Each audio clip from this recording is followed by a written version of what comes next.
বাংলাদেশের বিজয় স্বীকার করছেন না। আর যদি বিজয় স্বীকার করে থাকেন তাহলে প্রতিবাদ করেননি কেন? আসল রূপ তাদের প্রকাশ হয়ে গিয়েছে, কারণ তারা তাদের মাথা ইজারা দিয়ে রেখেছে পাশের দেশ। এদের মাথা নিজেদের মাথা নয়, রিমোট কন্ট্রোলে যা বলা হয়েছে তারা 15.5 বছর তাই করেছে। শিক্ষায় কোনো গবেষণা নাই, চর্চা নাই, উৎকর্ষ নাই, নৈতিকতা নাই, দুনিয়ার সাথে কোনো মিলতাল নাই, একদম তছনছ করে দিয়েছে।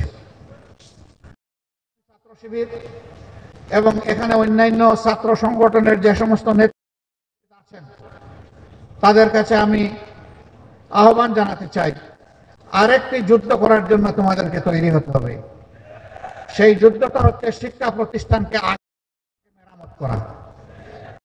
শিক্ষা যেহেতু জাতির মেরুদণ্ড, এই জায়গায় তোমাদেরকে শপথ নিতে হবে।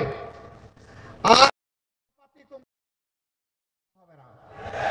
কোন গাজাকুরকে ওখানে ঢুকতে দেওয়া হবে না, হাতে অস্ত্র নিয়ে ওখানে ঢুকতে দেওয়া হবে না, জনরুম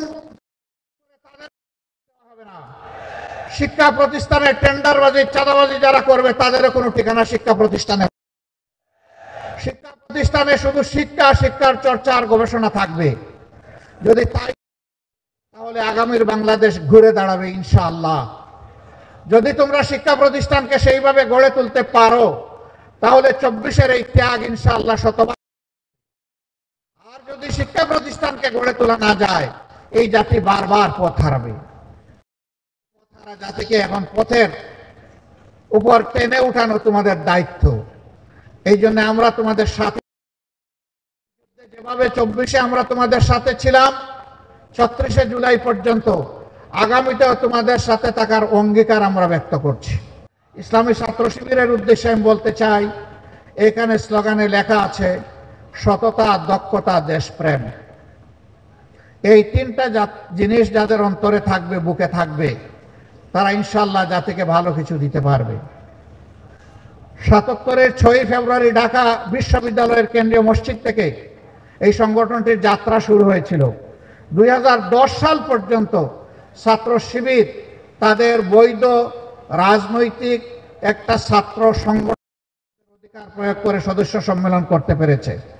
10 সালের পরে আজ এই দ্বিতীয়বার, 10 সালের পরে এই দ্বিতীয়বার আজকে 24-এর 31 তারিখে ডিসেম্বরের অনুষ্ঠিত হতে যাচ্ছে। মাঝখানে না হওয়ার মূল কারণ, আমি সবার বক্তব্য শুনি নাই, সার্জিসের বক্তব্য থেকে চলে এসেছে। সার্জিস বলেছে এই সংগঠনকে নিশ্চিহ্ন করতে চেয়েছিল হায়নারা, তারা পারেনি। সত্যের উপর যারা দাঁড়িয়ে থাকে আল্লাহ তাদের সাথে থাকেন।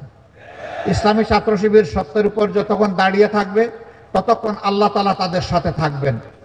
ধৈর্যের উপর যতক্ষণ থাকবে আল্লাহ তাআলা ততক্ষণ তাদের সাথে থাকবেন। ছাত্র শিবির তোমাদেরকে আজকে মূল দায়িত্ব নিতে হবে প্রতিষ্ঠিত ছাত্র সংগঠন হিসাবে। শিক্ষাঙ্গনে নৈতিকতা ফিরিয়ে আনা এবং শিক্ষাঙ্গনে শিক্ষার পরিবেশ ফিরিয়ে আনা। আমি তোমাদেরকে অনুরোধ করব, এই দুইটি গুরু দায়িত্ব তোমরা কাঁধে তুলে নাও।